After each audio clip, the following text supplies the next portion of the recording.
আমি যে স্থানটিতে দাঁড়িয়ে রয়েছি এটি বঙ্গবন্ধু রেল সেতু এবং এই রেল সেতু গতকালকে ৪৯তম যে স্প্যান রয়েছে সেটি বসে গিয়েছে। এর ফলে বঙ্গবন্ধু রেল সেতু এখন দৃশ্যমান। আমি অভিজিৎ ঘোষ এই মুহূর্তে দাঁড়িয়ে আছি বঙ্গবন্ধু রেল সেতু এলাকায়। যে রেল সেতুটি আপনারা দেখতে পাচ্ছেন, এই রেল সেতুর যে ডাবল লাইনের রেল সেতু এটি দিয়ে উত্তরবঙ্গে এবং দক্ষিণ অঞ্চলের যে ট্রেন চলাচল সেটি আগের তুলনায় এই রেল সেতু চালু হওয়ার পরে আরও দ্বিগুণ গতিতে এই রেল সেতু দিয়ে ট্রেন চলাচল করবে। ৪.৮ কিলোমিটার দীর্ঘ এই সেতুর ২০২৩ সালে কাজ শেষ করার কথা ছিল। তবে এটির সময় বাড়িয়ে ২০২৫ সাল ডিসেম্বর পর্যন্ত এর সময়সীমা বাড়ানো হয়েছে এবং এর ফলে এর ব্যয় বৃদ্ধি পেয়েছে। এর আগে ব্যয় ছিল ৯,৭৩৪ কোটি টাকা থেকে ১৬,৭৮১ কোটি টাকা করা হয়েছে এবং এর নির্মাণ ব্যয়ের ৭২% ঋণ দেবে জাইকা।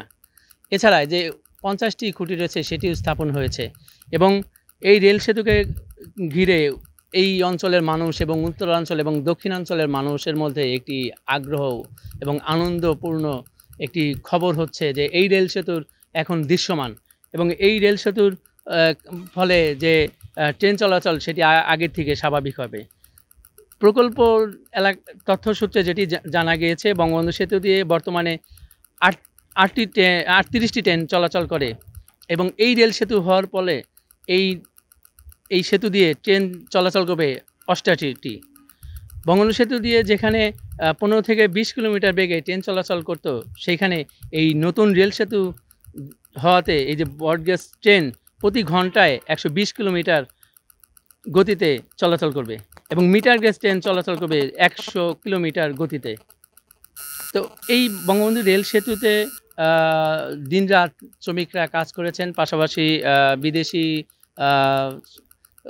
কর্মকর্তা কর্মচারী রয়েছেন, পাশাপাশি রেলওয়ে কর্তৃপক্ষ নিরলসভাবে দিনরাত সেই সেতুটির কাজ শুরু করেছেন এবং বঙ্গবন্ধু সেতুর পাশেই যমুনা নদীর উপর আরেকটি সেতু কাজ শুরু হয়েছে এবং প্রায় শেষের দিকে এই বঙ্গবন্ধু রেল সেতু এবং এই রেল সেতুর হওয়ার পরেই এই যে ঢাকার সাথে যে উত্তরবঙ্গ এবং দক্ষিণবঙ্গের যে ট্রেন চলাচল সেটি অনেকাংশে বৃদ্ধি পাবে এবং এর সময় কমে আসবে এবং এর ফলে উত্তরবঙ্গে যে মানুষের যে আনন্দ, যে উৎসাহ এই রেলটিকে ঘিরে সেটি বাস্তবায়িত হওয়ার পথে।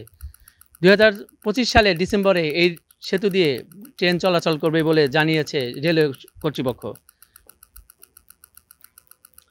তবে এখন পর্যন্ত এই রেল সেতুর যে সেতুর পূর্ব এবং পশ্চিম পারের রেল লাইন, সেই রেল লাইনের কাজও প্রায় শেষের দিকে এবং এই শেষের পাশাপাশি যে এছাড়া বঙ্গবন্ধু সেতু পূর্ব যে রেল স্টেশন রয়েছে সেই রেল স্টেশনের কাজ সেটিও চলমান রয়েছে এবং এই চলমানের কারণেই যে এই রেল সেতুর প্রকল্পের কাজ আস্তে আস্তে সেটি কমে যাচ্ছে। আর এই রেল সেতুর কাজটি শেষ হওয়ার পরেই এই ট্রেনের যে গতি, পাশাপাশি যে সময় কমে যাওয়া, সব মিলিয়ে একটি অন্যরকম একটি আনন্দ কাজ করছে উত্তরবঙ্গ দক্ষিণ অঞ্চলের এবং স্থানীয় যারা রয়েছেন তাদের মধ্যে। অভিজিৎ ঘোষ, টাঙ্গাইল।